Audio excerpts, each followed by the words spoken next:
Hollywood movie the dark side of the moon. इस movie के start में Autobots और डिसेप्टिकॉन्स की वॉर को दिखाया जाता है। यहाँ पर इनके सबसे इम्पोर्टेंट शिप आर को भी दिखाया जाता है। इस शिप में एक ऐसा प्रोग्राम होता है जो इस लड़ाई को जीतने के लिए ऑटोबॉट्स की हेल्प कर सकता है, लेकिन डिसेप्टिकॉन्स इस शिप पर हमला कर देते हैं, जिसकी वजह से ये शिप स्पेस में कहीं खो जाता है और कुछ सालों के बाद आर्क के मून की डार्क साइड पर क्रैश करती है। इसके बाद 1961 में नासा को मून की डार्क साइड पे इस शिप के बारे में पता चलता है। इस वक्त के प्रेसिडेंट नासा को चांद पर भेजने का प्लान करते हैं और 1969 को 3 लोग मून की डार्क साइड पर लैंड करते हैं। ये लोग इस शिप को देखकर कहते हैं कि यहाँ पर एलियंस भी हो सकते हैं। इनके पास टाइम बहुत ही कम होता है, जिसकी वजह से ये लोग आर्क को लेकर वापस आ जाते हैं। इसके बाद प्रेजेंट टाइम में सैम को दिखाया जाता है। सैम कॉलेज की डिग्री कंप्लीट करने के बाद भी जॉबलेस होता है और अपनी गर्लफ्रेंड के साथ रहता है। दूसरी तरफ ऑटोबॉट्स को दिखाया जाता है, जो यूएस मिलिट्री के साथ मिलकर अलग अलग कंट्रीज की प्रॉब्लम को सोल्व करते हैं। अब इन्हें यूक्रेन में एलियन की टेक्नोलॉजी के मौजूद होने की खबर मिलती है, तो ये लोग यूक्रेन जाना शुरू कर देते हैं। यहाँ पर डिसेप्टिकॉन्स भी मौजूद होते हैं। इनकी लड़ाई ऑटोबॉट्स और ऑप्टिमस प्राइम से होती है, लेकिन इस लड़ाई में डिसेप्टिकॉन हार जाते हैं। यहाँ पर डिसेप्टिकॉन्स यूक्रेन के साइंटिस्ट को भी मार देते हैं। डिसेप्टिकॉन्स यहाँ पर जो चीज लेने आए थे वो यहाँ पर ही रह जाती है। इसके बाद ऑप्टिमस प्राइम को यहाँ पर आर्क से लाया हुआ एक फ्यूल सेल मिलता है। ये देखकर वो काफी गुस्से में आ जाता है और कहता है कि अभी भी कोई ऐसा सीक्रेट है जो इंसान ऑटोबॉट्स को नहीं बताना चाहते। इसके बाद इनकी डायरेक्टर इनको टॉप सीक्रेट मशीन के बारे में बताती है कि जब 1969 में इंसान मून पर गए थे तो इन्हें ये मशीन वहाँ से मिली थी। ये मशीन ऑटोबॉट्स की ही होती है, इसीलिए वो खुद ही मून पर चले जाते हैं। यहाँ पहुंचकर इन्हें इनके पहले लीडर सेंटिनल प्राइम मिलते हैं, जो कि कोमा में होते हैं। इसके साथ ही यहाँ पर इन्हें एक प्रोग्राम भी मिलता है जिसे सेंटिनल प्राइम ने बनाया होता है। इस प्रोग्राम के थ्रू यूनिवर्स के किसी भी पॉइंट को कनेक्ट करके वहाँ पर टेलीपोर्ट किया जा सकता है। ऑटोबॉट्स ये सब कुछ लेकर वापस अर्थ पर आ जाते हैं और सेंटिनल प्राइम को रिवाइव करने के लिए ऑप्टिमस प्राइम अपना लीडर बॉक्स यूज करता है।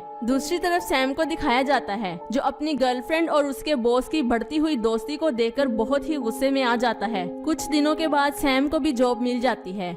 इसके बाद मेगाट्रॉन को दिखाया जाता है, जो लेजर्ड को कहता है कि इंसानों का जो टॉप सीक्रेट मार्स पर जाने का मिशन था, इस मिशन के बारे में जितने भी लोगों को पता है उन सबको मार दो। यहाँ पर हमें पता चलता है कि इस मिशन में एक आदमी जेरी भी था, जो अब सैम के ऑफिस में काम करता है।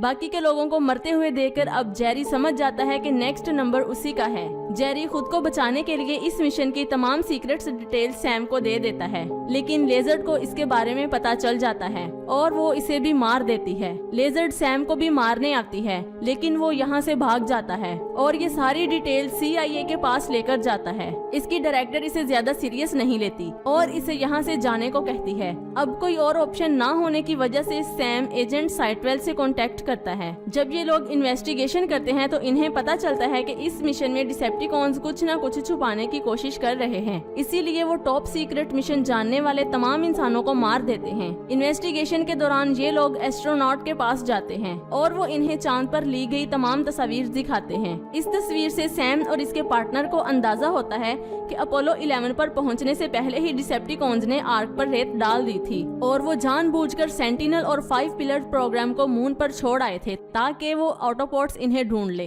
क्योंकि इन पिलर्स को सिर्फ सेंटिनल ही एक्टिवेट कर सकता है। इस वक्त सेंटिनल कोमा में होता है और डिसेप्टिकॉन्स के पास इसको जिंदा करने की पावर नहीं होती, यानी कि ये पूरा प्लान डिसेप्टिकॉन्स का ही था। जैसे ही सैम को ये सब कुछ पता चलता है तो वो CIA के डायरेक्टर को कॉल करके ये सब कुछ बताता है और अपने ऑफिस की तरफ जाना शुरू कर देता है। अब रास्ते में डिसेप्टिकॉन्स इसके पीछे पड़ जाते हैं और यहाँ पर बहुत ही लड़ाई होती है, लेकिन सैम बचकर चला जाता है। दूसरी तरफ जहाँ CIA के ऑफिस में सेंटिनल को रखा गया था, वहाँ पर डिसेप्टिकॉन्स हमला कर देते हैं।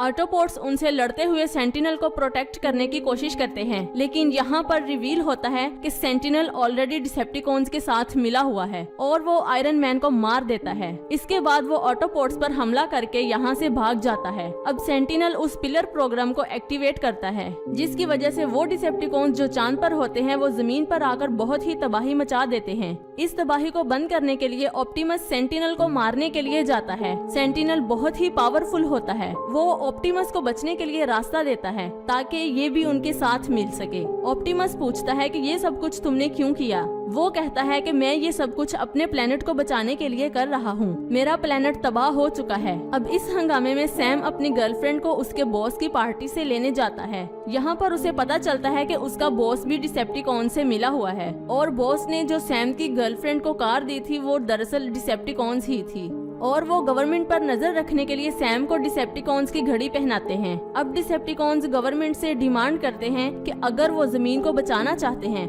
तो सारे ऑटोपॉड्स को जमीन से निकाल दें। गवर्नमेंट को ना चाहते हुए भी डिसेप्टिकॉन्स की इस डिमांड को पूरा करना पड़ता है और वो तमाम ऑटोपॉड्स को स्पेस में लॉन्च करती है। जैसे ही रॉकेट को लॉन्च किया जाता है तो डिसेप्टिकॉन्स इस रॉकेट को ब्लास्ट कर देते हैं, यानी कि यहाँ पर ये दिखाया जाता है कि तमाम ऑटोपॉड्स मर गए हैं। ये प्लान ऑटोपॉड्स को अपने रास्ते से हटाने के लिए करते हैं। जैसे ही ऑटोपॉड्स जाते हैं डिसेप्टिकॉन्स शिकागो पर हमला कर देते हैं। अब एक पिलर टावर कंट्रोलर पर रखा जाता है और बाकी के पिलर्स डिफरेंट लोकेशंस पर लगाए जाते हैं। डिसेप्टिकॉन्स हैबिटेबल जोन को सोलर सिस्टम में दाखिल करके अर्थ के रिसोर्सेज को यूज करके अपने प्लैनेट्स को जिंदा करना चाहते हैं। कार्ली उसे कहती है कि अगर जमीन डिस्टर्ब होगी तो तुम भी साथ ही डिस्टर्ब होगे। लिरन कहता है कि नहीं, मुझे इसमें पावर मिलेगी। दरअसल लिरन के फादर ने डिसेप्टिकॉन्स के साथ पावर और पैसे की डील की थी और बदले में वो डिसेप्टिकॉन्स की मदद करता है। लिरन और इसके फादर को मून मिशन के बारे में पहले ही पता था। दूसरी तरफ Sam farmer army chief robots और बाकी की फौज की टीम को लेकर इसको बचाने शिकागो आते हैं,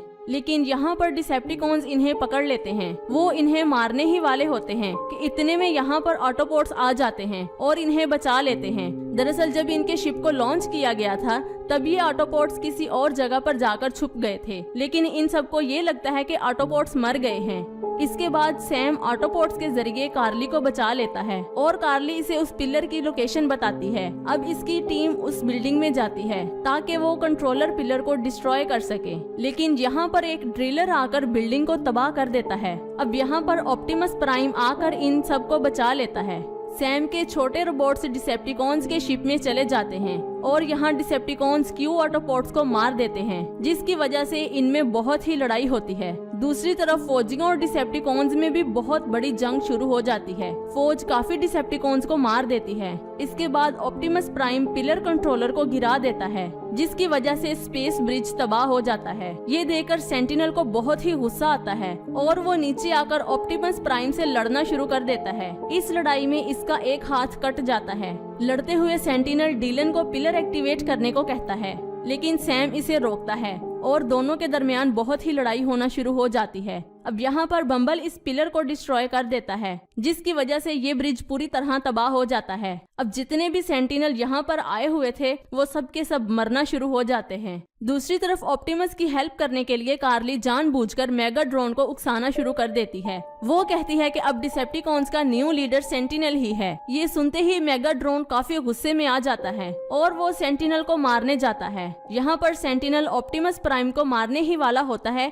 कि इतने में मेगाड्रॉन आकर सेंटिनल को मार देता है और सेंटिनल जख्मी हो जाता है। अब यहाँ पर लड़ाई के बाद मेगाड्रॉन ऑप्टिमस को एक चांदी की चीज ऑफर करता है। ऑप्टिमस को पता होता है कि ये मेगाड्रॉन की एक चाल ही है, जिसकी वजह से वो उसकी ऑफर रिजेक्ट करते हुए उसे मार देता है। मेगाड्रॉन को मारने के बाद ऑप्टिमस सेंटिनल को मारने जाता है। जब सेंटिनल देखता है कि ऑप्टिमस इसे मारने आ रहा है तो वो इससे अपनी जान की भीख मांगना शुरू कर देता है, लेकिन ऑटोपॉड्स के साथ किए गए धोखे की वजह से ऑप्टिमस प्राइम इसे मार देता है। फाइनली डिसेप्टिकॉन्स हार जाते हैं। अब ऑटोपॉड्स के पास उनका प्लेनेट नहीं होता, जिसकी वजह से वो जमीन पर ही रहने का फैसला करते हैं और इसी के साथ ये मूवी खत्म हो जाती है।